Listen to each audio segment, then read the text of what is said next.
Assalamualaikum warahmatullahi wabarakatuh. Perkenalkan, nama saya Kuatan Kurniawan. Saat ini saya mengajar di FI Maib NU Kalisalak dengan tugas sebagai guru mata pelajaran SKI. Saya adalah mahasiswa PG dalam jabatan Angkatan 1 Kampus UIN Datokan Palu tahun 2025. Kali ini saya akan melaksanakan uji kinerja praktek video pembelajaran dengan pendekatan Problem Based Learning atau PBL untuk materi Sunan Kalijaga, geografi, serta perannya dalam perkembangan Islam di Indonesia untuk tingkat kelas 6. Selamat menyaksikan.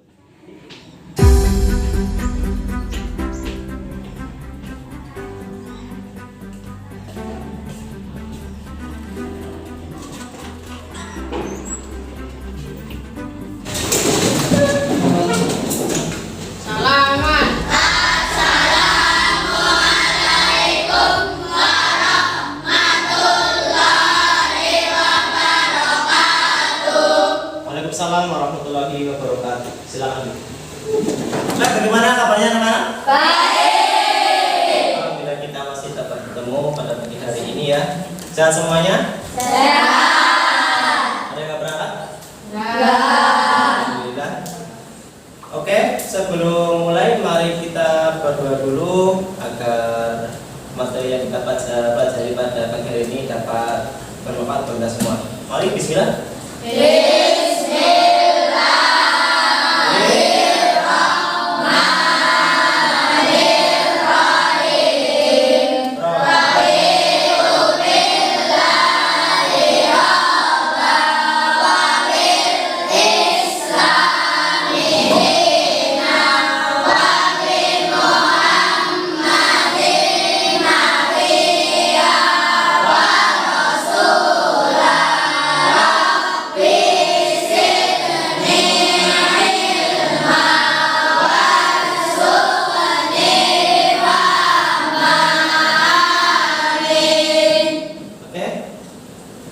Kemarin kita sudah belajar mengenai Sunan Ampel, biografinya dan perannya terhadap perkembangan Islam di Indonesia, khususnya di Pulau Jawa. Hari ini kita akan melanjutkan masih Sunan, salah satu Sunan yang paling nyentrik ya, karena di antara 9 Sunan lainnya hanya satu Sunan ini yang memakai baju pernah pakai belakon. Bajunya lurik itu adalah dari Sunan Kalijaga. Nah, tujuan dari kalian belajar tentang Kalijaga adalah kamu dapat menganalisis biografi Sunan Kalijaga dan perannya dalam pengembangan Islam di Indonesia dengan benar, khususnya di Pulau Jawa. Yang kedua, kamu juga diharapkan dapat mengorganisasi kembali peran Sunan Kalijaga dalam pengembangan Islam di Indonesia dengan tepat. Ya kan? Sebelumnya mari kita buka modul kalian halaman 39. Sambil membaca juga mendengarkan penjelasan 40 dan melihat PowerPoint yang 40 tadi kalian. Sudah? Oke. Halaman 39 yaitu poin A, biografi Sunan Kalijaga. Sebelumnya mari kita lihat dulu ya. Beliau ini tidak pakai serban, tapi memakai belangkon, tidak memakai jubah putih, tapi memakai kain lurik atau bersuja namanya. Beliau sedang menjaga kali, makanya namanya Sunan Kalijaga. Nah, dari kecil, nama asli beliau adalah Raden Syahid. Nah, Raden Syahid ini putra dari Tumenggung Wilwatikta, seorang bupati Tuban. Ini komputer. Ya. Terus, nah nama lainnya banyak, ada 9, Syekh Malaya, Lokal Jaya, ada Abdul Rahman, Pangeran Tuban, di dalam Siga Branti, di dalam Petok dan lain-lain. Kenapa di dalam? Karena beliau adalah pencetus wayang kulit untuk sebagai dakwah Islam. Semua nama ini sangat berkaitan dengan perjalanan hidup seorang Sunan Kalijaga. Apa dan bagaimana kita lihat. di slide selanjutnya. Nah, meskipun beliau sebagai seorang bupati, tentu aja dia hidup di lingkungan istana ya. Dulu itu masih zaman Majapahit. Sebagai seorang bupati, dia itu lebih suka bergaul dengan masyarakat biasa. Meskipun dia adalah anak putra bupati, dan di sana beliau menyaksikan banyak para pembesar pejabat bupati itu korupsi. Nah, Sunan Kalijaga marah dalam kondisi itu. Maka karena dia marah, nah, kalau di Inggris ada namanya Robin Hood ya. Di sini Jawa ada namanya Sunan Kalijaga. Apa itu Robin Hood? Dia itu adalah, dia juga sama seorang anak bangsawan, tapi tidak suka sama pejabat kalau pejabatnya korupsi. Jadi Robin Hood dan Sunan Kalijaga sama-sama suka mengambil ya, upeti benda-benda harta yang ditarik dari rakyat, yang diambil di gudang lalu diberikan lagi ke orang-orang yang membutuhkan, begitu ya. Nah, sama bapaknya karena dia bupati, anaknya menjadi pencuri, pasti marah ya, dan malu kalau anakku jadi pencuri, begitu ternyata. Sang ayah marah sehingga Sunan Kalijaga diusir dari istana, pergi, dan sehingga beliau Sunan Kalijaga menetap di hutan Jatiwangi, dan dia menyamar sebagai nama Grandal Lokajaya.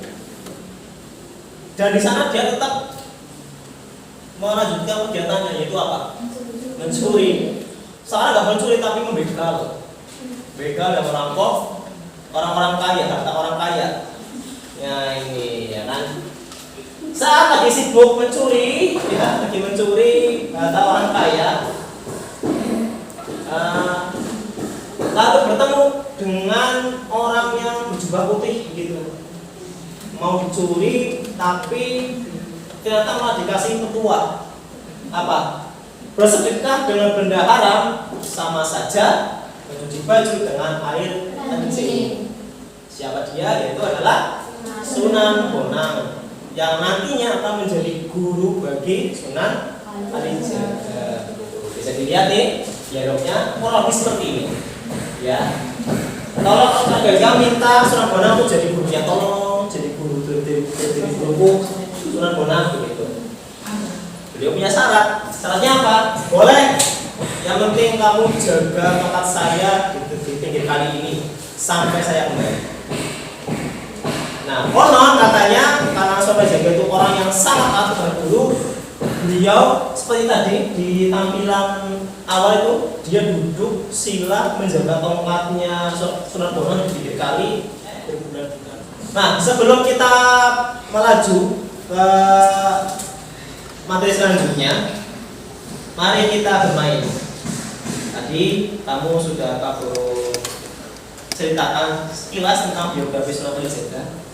Sekarang ini sudah kamu bagi kelompok ya, 1, 2, 3, 4, 5. Ini ada beberapa pertanyaan.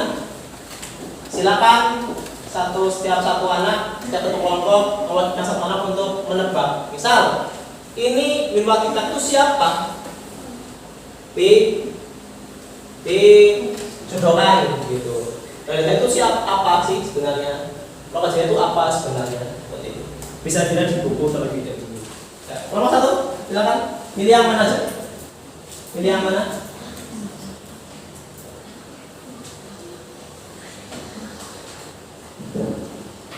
Oke, makasih. Kelompok 2, silakan.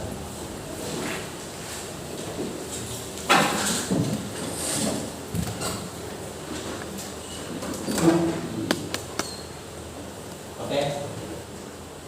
Selanjutnya kelompok 3 siapa? Elita. Mau bisa nanti ya kalau enggak. Enggak cuma itu mana? Kelihatan pinggir situ.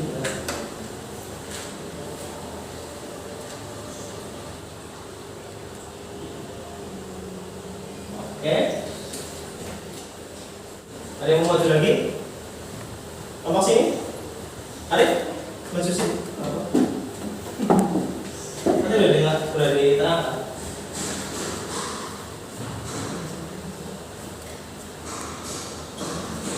Oke. Saya terakhir. Mana aja terakhir? Kalian terakhir. Mana tadi? Nah, iya. Oke. Mari kita cek perasaan kalian. Nah ini Wilma kita adalah nama ayah ya. Nama saya adalah nama samaran, betul. Lalu setelah pelajari biografi, kita sekarang belajar tentang peran beliau dalam perkembangan Islam di Pulau Jawa. Ya. Apa aja perannya? Mari kita lihat. Nah, namun lalu kita ketahui dulu perbedaan cara perkembangan Islam di sini di Indonesia dengan cara di sana di Timur Tengah, karena sangat berbeda. Bisa dilihat ini, ya, perbedaan cara penyebaran Islam di Timur Tengah dan di Indonesia. Satu perbedaan yang menonjol ya, kalau di Timur Tengah itu melalui apa? Melalui perang-perang atau penaklukan. Namun yang terjadi di sini di Indonesia, di tanah Jawa, para wali songo termasuk Sunan Kalijaga itu menyebarkan Islam dengan cara yang berbeda, yaitu dengan cara melalui akulturasi atau pencampuran budaya-budaya yang ada lalu dirubah sehingga sesuai dengan tuntunan Islam. Dulu di sini banyak sekali budaya-budaya yang tadinya menyembah roh-roh gitu ya, lalu roh luhur, terus menyembah tempat-tempat angker begitu, tidak dihilangkan tetapi berubah menjadi sesuai dengan tuntunan Islam. Wayang, beliau itu mereformasi wayang-wayang dulu tuh ada sebelumnya. Wayang bukan berarti Sunan Kalijaga yang membuat, tidak. Dulu tuh sudah ada, hanya bentuknya itu masih berbentuk manusia begitu. Jadi kayak patung gitu.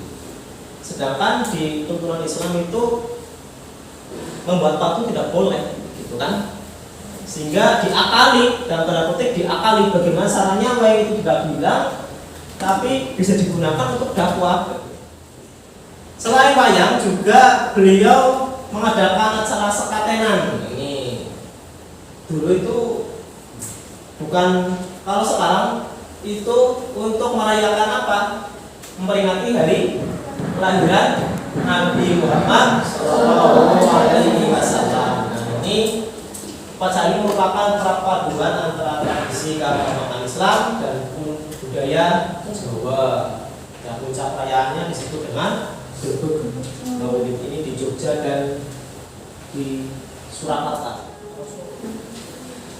Lalu Masjid Demak, ada yang pernah ke sana? Masjid Demak? Pernah? Siapa yang pernah? Pernah nih? Pernah ya. Kalau kamu lihat Masjid di Demak itu unik karena atapnya itu seperti atap rumah biasa, itu atap tumpang 3. 1, 2, 3. Ini ada filosofinya, yaitu apa? Rumah pertama iman, Islam dan ihsan. Terus pintunya juga ada 5, melambangkan rukun Islam gitu. Nah ini kan kita lihat kemudian kayak 1, 2, 3. Ini sangat tatal gitu kan. Juga seorang sastrawan, karena beliau bisa membuat lagu. Mungkin kamu sudah familiar tanpa kalian ketahui, ini Dirilir, Bidwai Woloseko dan lain-lain. Nah, karena beliau berdakwah dan konsisten, beliau mendapat hadiah di bidang tanah bebas pajak dari siapa? Sultan Fatah, daerah Padilangu yang tadi kita bahas sebagai pusat dakwah. Sehingga Padilangu menjadi pusat dakwah Sunan Kalijaga dan menjadi tempat beliau wafat. Ya.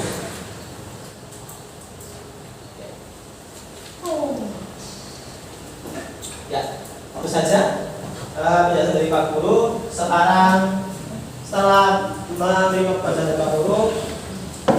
kalian akan Pak Guru minta mengerjakan LKPD dari Pak Guru per kelompok ya. Akan ada 3 LKPD, silakan dikerjakan bersama-sama. Nanti setiap kelompok mau dengan 1 anak untuk membacakan. Paham? Kelompok 2.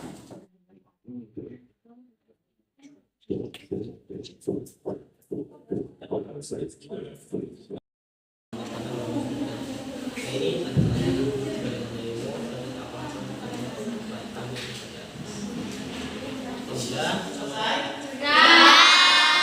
Mari kita dengar hasil diskusi dari kelompok 1. Silakan siapa yang mau menampilkan pembacaan? Aura, yuk baca. Diri. Pertanyaannya di bacakan pertanyaan.